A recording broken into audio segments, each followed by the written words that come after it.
अब हम सहसंजक बल और असंजक बल इनसे जुड़े हुए एक और कॉन्सेप्ट को समझते हैं। मान लीजिए यहाँ पर एक ट्यूब है और उसमें ये द्रव रखा हुआ है। ट्यूब के स्थान पर आप कोई बर्तन भी ले सकते हैं जो कि पारदर्शी हो, ताकि हम इस द्रव को देख सकें। मान लीजिए हमने कोई कांच का बर्तन लिया है। अब यदि हम कांच के बर्तन के साथ पानी लेते हैं, उसके अंदर हम पानी भर रहे हैं, तो हमको ये पानी की सतह इस प्रकार से दिखाई देती है। मतलब ये नीचे की ओर धसी हुई रहती है, कर्व्ड रहती है, और ये जो इसकी ऊपरी सतह है द्रव की, जो स्वतंत्र है, उसे हम मेनिस्कस कहते हैं। तो यहाँ पर हम देखेंगे कि मेनिस्कस कॉनकेव है, यानी कि अवतल है, अंदर धसी हुई है। अब इस लिक्विड का इस सॉलिड के साथ, यानी इस कांच के साथ एक संपर्क बिंदु है। मतलब कॉर्नर में, मतलब हम देखेंगे जितने जगह पर भी सॉलिड के साथ ये लिक्विड टच कर रही होगी, उसे हम कांटेक्ट पॉइंट कहते हैं। तो हम लोग यहाँ पर एक कांटेक्ट पॉइंट ले रहे हैं। अब इस कांटेक्ट पॉइंट से यदि हम इस लिक्विड के स्वतंत्र पृष्ठ यानी मेनिस्कस में एक टेंजेंट खींचते हैं, स्पर्श रेखा खींचते हैं, तो इस प्रकार से स्पर्श रेखा नीचे की ओर खींची जाएगी। अब ये जो एंगल यहाँ पर बन रहा है, ये इस टेंजेंट और इस सॉलिड सरफेस के साथ, इसे हम कहते हैं कांटेक्ट एंगल, क्योंकि ये किसी भी द्रव की स्वतंत्र पृष्ठ की इस सॉलिड सतह के साथ कांटेक्ट को बताता है, और इसीलिए उसे हम कांटेक्ट एंगल के नाम से जानते हैं। बच्चों, एंगल तो यहाँ पर दो बन सकते हैं, एक ये वाला और एक बाहर वाला। जो तो कांटेक्ट एंगल होता है वो हमेशा लिक्विड के अंदर बनता है, तो हम यहाँ पे इस एंगल को हटा देंगे और जो एंगल इस लिक्विड के अंदर बन रहा है उसे हम as a contact angle consider करेंगे। अब मान लीजिए हम कोई ऐसा लिक्विड ले रहे हैं जिसको हम इस कांच के कंटेनर पे रखे हैं, और इसमें इसकी जो मेनिस्कस है वो इस तरह से है, यानी अब मेनिस्कस उभरी हुई है। और ऐसा हमने पारे के साथ देखा है। जब पारा और कांच का पेयर लिया जाता है तो उसकी सतह इस प्रकार से होती है, उभरी हुई होती है। अब यहाँ पर ये कांटेक्ट एंगल कहाँ बनेगा? तो कांटेक्ट एंगल के कॉन्सेप्ट के अनुसार सबसे पहले तो ये कहाँ से शुरू होना चाहिए? बनेगा ये कांटेक्ट पॉइंट से, और इसके स्वतंत्र पृष्ठ पर स्पर्श रेखीय होगा और बनेगा ये द्रव के अंदर। तो सबसे पहले हमने यहाँ पर एक कांटेक्ट पॉइंट लिया और इसके मेनिस्कस पे हमने एक स्पर्श रेखा खींचा जो ऊपर की ओर जाएगा। अब यहाँ पर भी दो एंगल बनेंगे, लेकिन कांटेक्ट एंगल द्रव के अंदर बनता है, तो हम ये वाले एंगल को लेंगे और ये एंगल कांटेक्ट एंगल कहलाएगा। और यदि हम ऐसा लिक्विड और सॉलिड का पेयर ले रहे हैं जिसमें हम लिक्विड को इस सॉलिड के कंटेनर में रखने पर इसकी सतह स्ट्रेट है, यानी कि समतल है, उस कंडीशन में हम देखें तो इसकी सतह पर हम स्पर्श रेखा खींचेंगे, ऐसा होगा, और ये कांटेक्ट एंगल बनाएंगे पानी के अंदर, तो ये 90 डिग्री का होगा।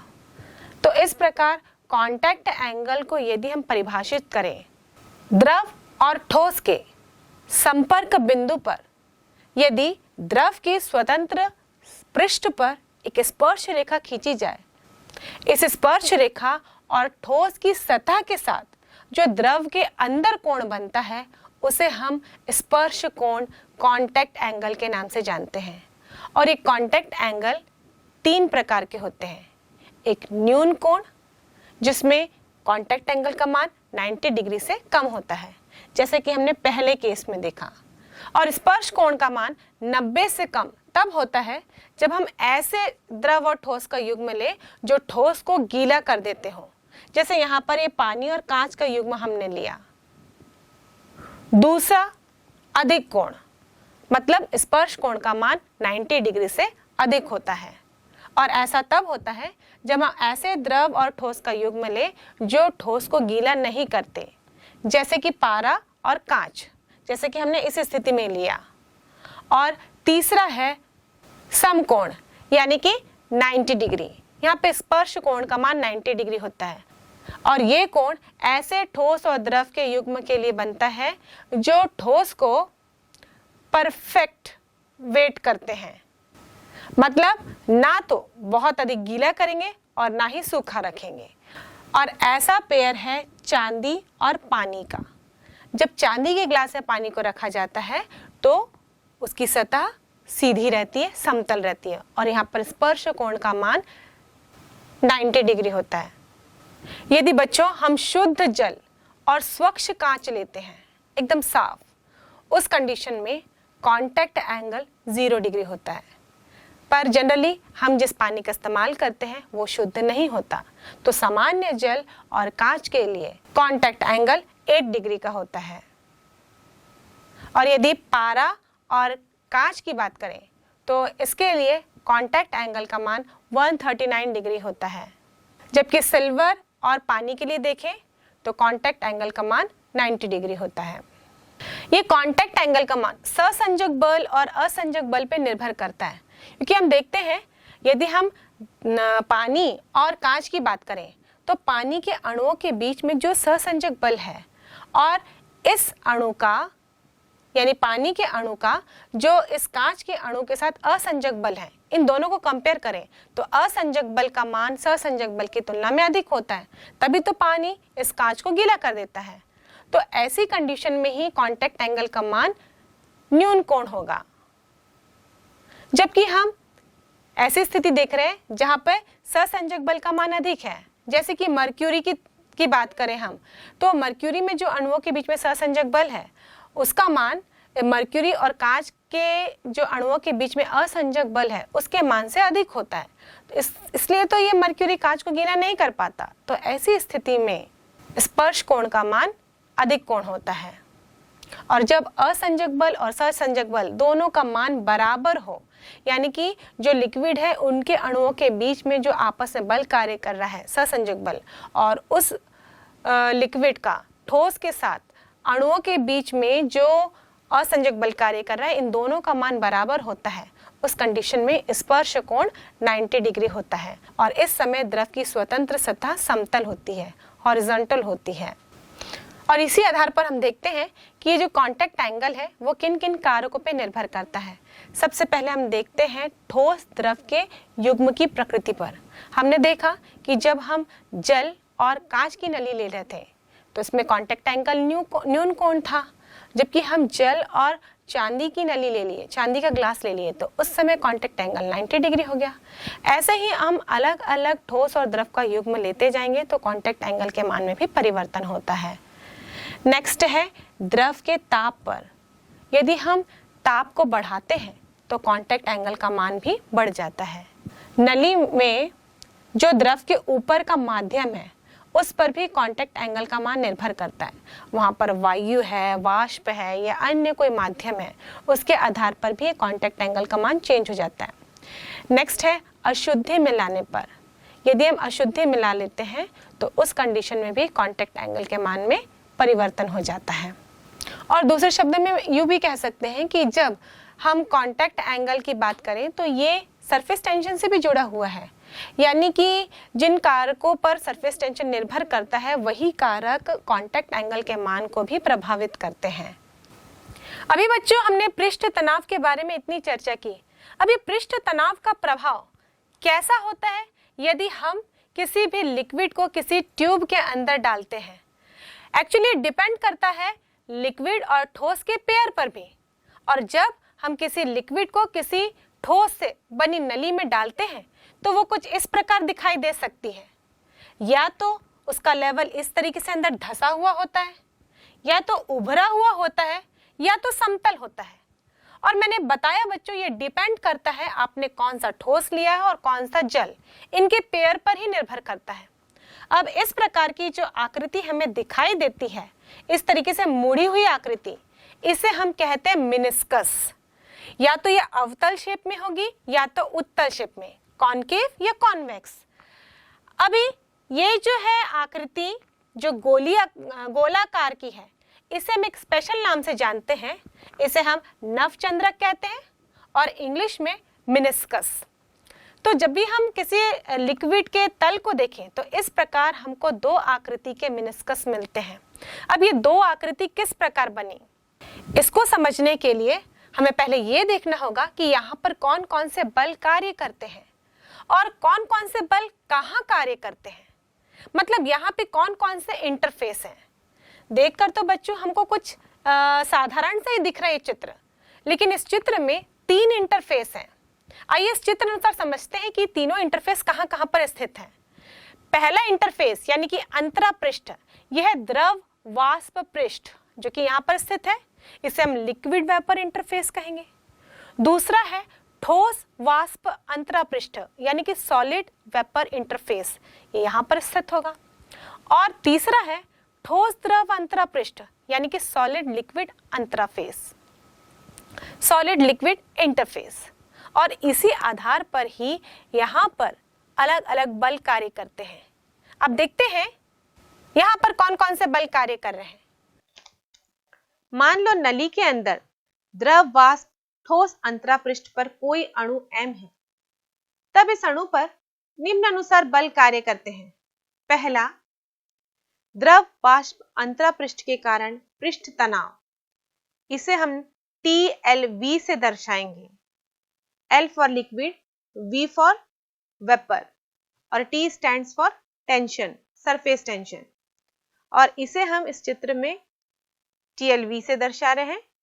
यह द्रव पृष्ठ के स्पर्श रेखीय दिशा में है। अगला बल कार्य करेगा ठोस वाष्प अंतरा पृष्ठ के कारण पृष्ठ तनाव, इसे हम TSV से दर्शाएंगे। S for solid, V for vapour.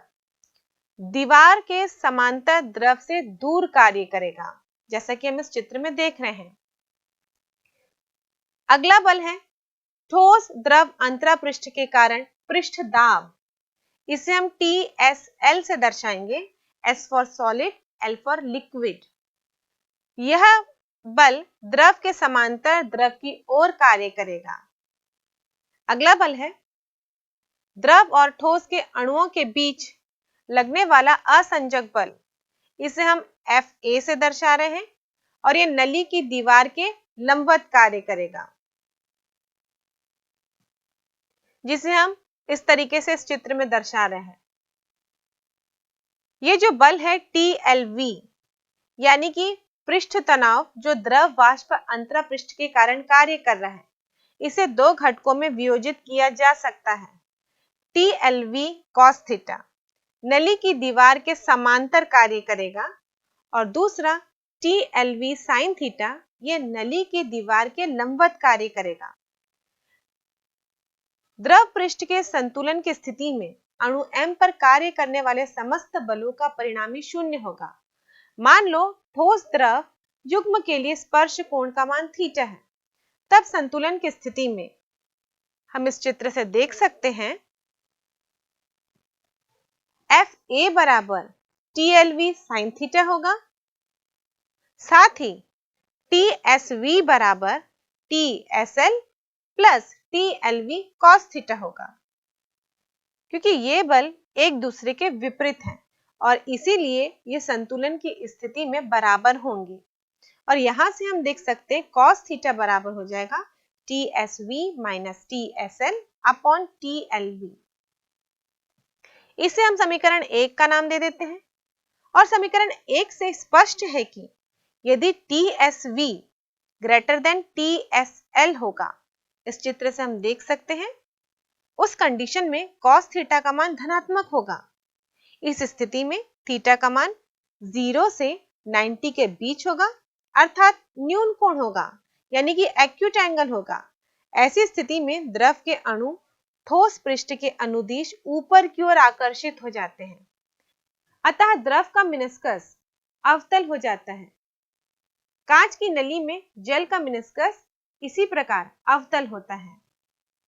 अब अगली स्थिति देखते हैं। यदि TSV का मान TSL से कम हो, इस चित्र में हम देख सकते हैं, तो cos थीटा ऋणात्मक होगा। इस स्थिति में थीटा का मान 90 डिग्री से 180 के बीच होगा, अर्थात अधिक कोण होगा, ऑब्ट्यूस एंगल होगा। ऐसी स्थिति में द्रव के अणु ठोस के पृष्ठ के अनुदिश नीचे की ओर आकर्षित हो जाते हैं और द्रव का मेनिस्कस उत्तल हो जाता है। कांच की नली में पारे का पृष्ठ इसी प्रकार होता है। अब अगली स्थिति देखते हैं। यदि TSV का मान TSL के बराबर हो तो cos थीटा बराबर 0 होगा। इस स्थिति में थीटा का मान 0 होगा, अतः द्रव का मेनिस्कस समतल होगा। चांदी की नली में जल का तल ऐसे ही समतल होता है। अब हम 3 अलग अलग टेस्ट ट्यूब लिए हैं और उसमें द्रव फील्ड है और एक में मेनिस्कस आप देख रहे हैं इस प्रकार अवतल है, एक में उत्तल है और एक में समतल है।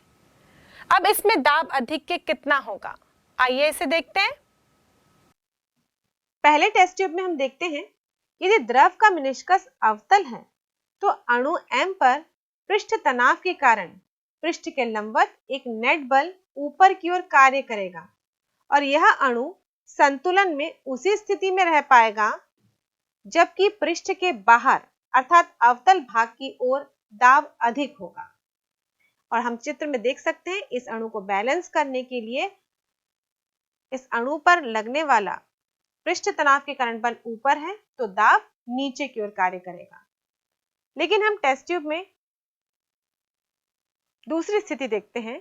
यदि द्रव का मेनिस्कस उत्तल है तो अणु M पर पृष्ठ तनाव के कारण एक नेट बल लंबवत अंदर की ओर कार्य करेगा, जैसे कि इस चित्र में हम देख रहे हैं। यह अणु संतुलन में उसी स्थिति में रहेगा जब उस पृष्ठ से द्रव की ओर अर्थात यहाँ चित्र अनुसार देखें अवतल भाग की ओर दाब अधिक होगा।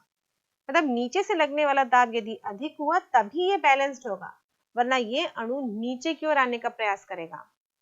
अब अगली स्थिति देखते हैं।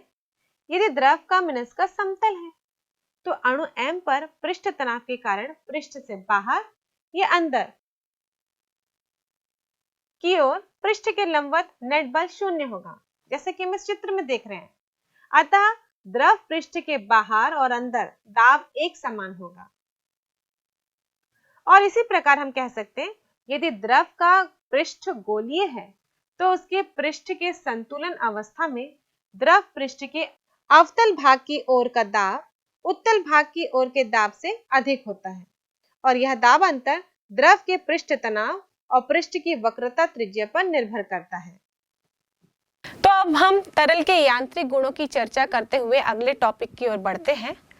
हमने शुरुआत से ही बूंद को चर्चा में लिया था। यदि हम बूंद को देखें तो ये गोलाकार होती है क्योंकि इसकी जो ऊपरी सतह होती है स्वतंत्र पृष्ठ होती है वो हमेशा तनाव में होती है और इसी के कारण बूंद गोलाकार रूप में होती है। पर यदि इसके स्वतंत्र पृष्ठ पर तनाव है तो ये तनाव इस पृष्ठ के सारे अणुओं को अंदर की ओर खींचने का प्रयास करेगा। साथ ही हम देखें तो वायुमंडल में ऊपर दाब है, उस दाब के कारण भी ये बूंद सिकुड़ने का प्रयास करेगी, लेकिन फिर भी ये बूंद फैलती है क्योंकि इस बूंद के अंदर अतिरिक्त दाब होता है। मतलब जब बूंद को हम जिस शेप में देख रहे हैं एक्चुअली वो उसका एक्चुअल शेप नहीं होता। जब बूंद का फॉर्मेशन होता है वो इससे और छोटी होती है और इसके अंदर जो दाब है अतिरिक्त दाब एक्सेस प्रेशर उसके कारण ही बूंद का आकार थोड़ा सा बढ़ जाता है। पर यह परिवर्तन बहुत अधिक नहीं होता, पर फिर भी एक्सेस प्रेशर के कारण बूंद के आकार में परिवर्तन होता है। तो आइए देखते हैं इस एक्सेस प्रेशर का सूत्र क्या है। एक्चुअली बच्चों ये जो टॉपिक है वो एग्जामिनेशन पॉइंट ऑफ व्यू से भी बहुत इंपॉर्टेंट है। आपको एग्जाम में क्वेश्चन आते हैं कि बूंद के अंदर अतिरिक्त दाब की गणना कीजिए या फिर इस पर आधारित न्यूमेरिकल क्वेश्चंस भी आपको देखने को मिलते हैं और कॉम्पिटिटिव एग्जाम में इस पर आधारित तो न्यूमेरिकल क्वेश्चन आता ही है। तो चलिए बच्चों इसका डेरिवेशन करेंगे पर इस पर आधारित एक न्यूमेरिकल क्वेश्चंस भी देखेंगे। तो इसके डेरिवेशन को आगे बढ़ाने के लिए हम एक बूंद को कंसिडर करते हैं। इसका आकार गोलाकार होगा, मान लीजिए इसकी त्रिज्या r है और इस बूंद के अंदर अतिरिक्त दाब P है। हमने यहाँ पर अतिरिक्त दाब शब्द यूज किया है, वो इसलिए क्योंकि वायुमंडलीय दाब के कारण भी इस बूंद पर दबाव पड़ेगा, बल लगेगा और ये सिकुड़ना चाहिए, लेकिन ये बूंद फैल रही है। मतलब यहाँ पर जो इस बूंद के अंदर दाब है वो वायुमंडलीय दाब की तुलना में अधिक है। अगर दोनों बराबर होते तो बूंद का आकार वही रहता, पर इसके अंदर जो दाब है वो वायुमंडलीय दाब की तुलना में अधिक है और इसी के कारण ही ये बूंद फैल रही है और इसलिए हम इस दाब को अतिरिक्त दाब के नाम से जानते हैं, एक्सेस प्रेशर कह के पुकारते हैं। अब इस एक्सेस प्रेशर को हमने पी लिया है। अब इसी एक्सेस प्रेशर के कारण इस बूंद के अंदर सभी कणों में लंबवत डायरेक्शन में बाहर की ओर बल कार्य करेगा और यह बल इस बूंद के आकार में परिवर्तन करेगा। मान लीजिए इसकी त्रिज्या r थी और इस एक्सेस प्रेशर के कारण इसकी त्रिज्या में परिवर्तन हुआ डेल्टा r, मतलब अब जो नया बूंद बनेगा उसकी त्रिज्या होगी r प्लस डेल्टा r और ये नए बूंद का फॉर्मेशन इस एक्सेस प्रेशर के कारण ही हुआ है। तो सबसे पहले हम इस बूंद में इस दाब के कारण किए गए कार्य की कैलकुलेशन करते हैं। हम जानते हैं कार्य बराबर होता है बल इंटू दूरी और एक और फॉर्मूला हमें मालूम है, दाब बराबर बल बटे क्षेत्रफल। तो यहाँ से बल बराबर हो जाएगा दाब इंटू क्षेत्रफल। यहाँ पर मान लिख देते हैं, कार्य को हमने W से रिप्रेजेंट किया तो W बराबर होगा दाब इंटू क्षेत्रफल इंटू दूरी। अब दाब तो हमने P से दर्शाया है, क्षेत्रफल ये गोलाकार है और गोलाकार का क्षेत्रफल यानी पृष्ठ का क्षेत्रफल होगा 4 पाई r स्क्वायर, तो हम 4 पाई r स्क्वायर लिखेंगे और दूरी मतलब पहले r त्रिज्या का गोला था, अब इसमें एक्सपेंशन हुआ। कितना एक्सपेंशन हुआ? डेल्टा r, इसलिए इस दूरी को हम लिखेंगे डेल्टा r। अतिरिक्त दाब के द्वारा किए गए कार्य को बताएगा, यानी हम लिखेंगे W बराबर P 4 pi r square delta r। अब हमें इस बूंद के क्षेत्रफल में वृद्धि को ज्ञात करना है, क्योंकि बूंद का आकार बढ़ेगा तो उसके क्षेत्रफल में भी वृद्धि होगी। तो इसका ओरिजिनल क्षेत्रफल मतलब प्रारंभिक क्षेत्रफल था 4 पाई r स्क्वायर, लेकिन बूंद के फैलने के बाद इसकी त्रिज्या में परिवर्तन हुआ और इस बूंद का क्षेत्रफल होगा 4 pi r plus delta r का स्क्वायर। और ये जो क्षेत्रफल में परिवर्तन हुआ है इसे हम डेल्टा a से दर्शाएंगे और ये परिवर्तन को ज्ञात करने के लिए हम इस प्रारंभिक क्षेत्रफल को अंतिम क्षेत्रफल से घटा देंगे। तो इस प्रकार क्षेत्रफल में परिवर्तन होगा, डेल्टा a बराबर 4 pi r plus delta r का square minus 4 pi r square. अब यहाँ पर हम a plus b whole square का फॉर्मूला लगाएंगे। a plus b whole square होता है a square plus b square plus 2ab और यहाँ पे r प्लस डेल्टा r का होल स्क्वायर है। तो इसी की अकॉर्डिंगली हम लोग इस फॉर्मूले के साथ साथ r plus delta r whole square को एक्सपैंड करेंगे। तो डेल्टा a बराबर होगा 4 पाई, ब्रैकेट के अंदर हम लिखेंगे r square plus 2r delta r plus delta r का स्क्वायर। ब्रैकेट हम लगाते जाएंगे बच्चों, क्योंकि यहाँ पे माइनस का साइन भी आगे है, तो माइनस प्लस में कोई गलती ना हो जाए इसके लिए हम ब्रैकेट लगा कर ही इस प्रश्न को आगे हल करेंगे। फिर लिखेंगे माइनस 4 पाई r स्क्वायर। अब हम ब्रैकेट को ओपन करते हैं तो ये 4 पाई अंदर के सारे टर्म से गुणा हो जाएगा। तो हम लिखेंगे डेल्टा a बराबर 4 पाई r स्क्वायर प्लस 8 पाई r delta r plus 4 pi delta r square minus 4 pi r square. अब यहाँ से 4 पाई r स्क्वायर कैंसिल हो जाएंगे, तो डेल्टा a बराबर होगा 8 पाई r delta r plus 4 pi delta r का होल स्क्वायर।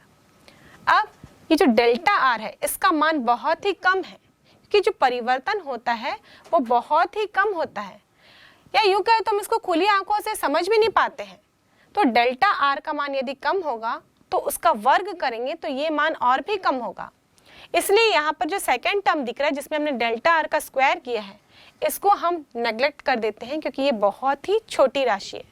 तो डेल्टा a का मान होगा 8 पाई r डेल्टा r। और इससे पहले जब हम पृष्ठ तनाव की चर्चा कर रहे थे तो हमने एक और सूत्र ज्ञात किया था, मतलब कार्य बराबर पृष्ठ तनाव इंटू क्षेत्रफल में वृद्धि।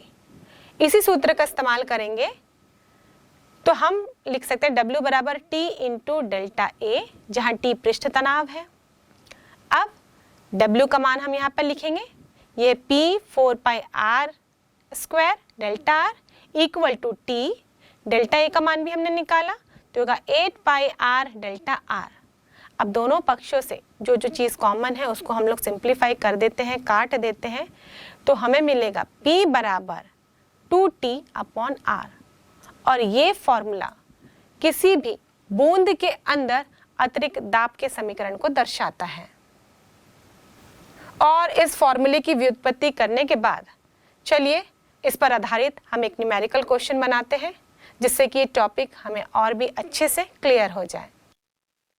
पारे की एक बूंद की त्रिज्या 6 मिलीमीटर है।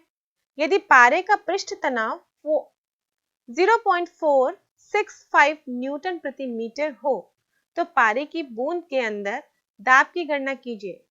वायुमंडलीय दाब 1.01 into 10 to the power 5 pascal है।